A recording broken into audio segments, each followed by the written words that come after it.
Naval Academy banned books. Shorter lists revealed as Pentagon panel decides final outcome.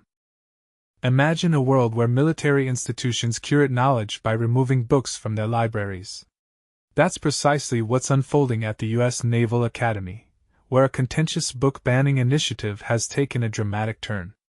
As legal battles rage over the Trump administration's push to restrict literature in Defense Department schools, the Naval Academy has finalized a surprisingly short list of 21 banned titles, down from an initial 381 flagged for review.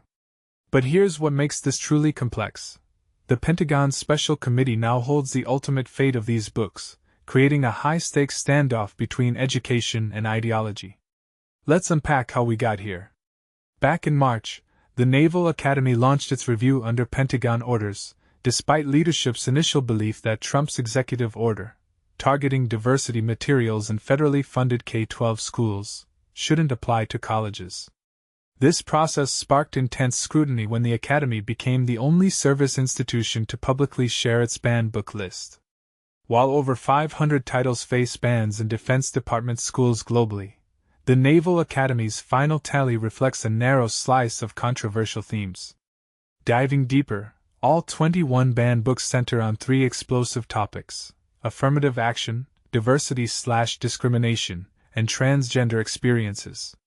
The list includes progressive works like Ibram X.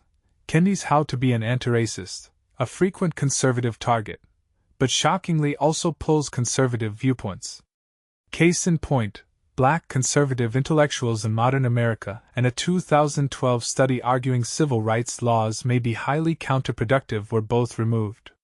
And this reveals the uncomfortable truth: censorship isn't partisan, it swallows perspectives across the political spectrum.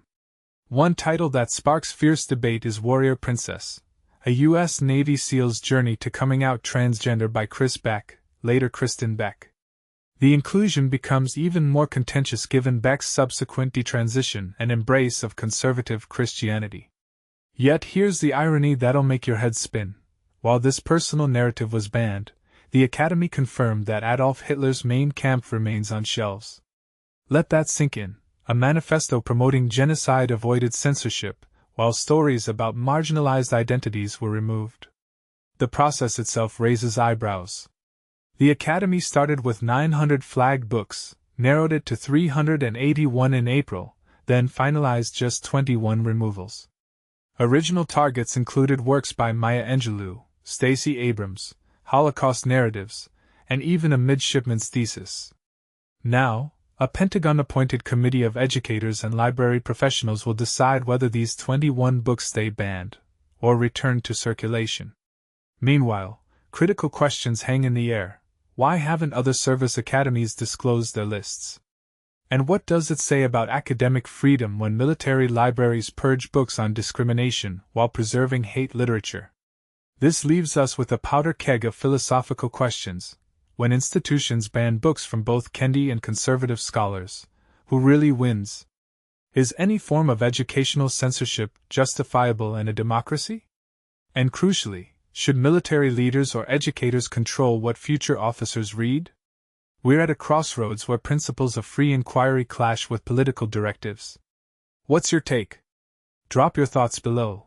Do you see this as necessary curation or dangerous thought policing? The comments section is open for battle.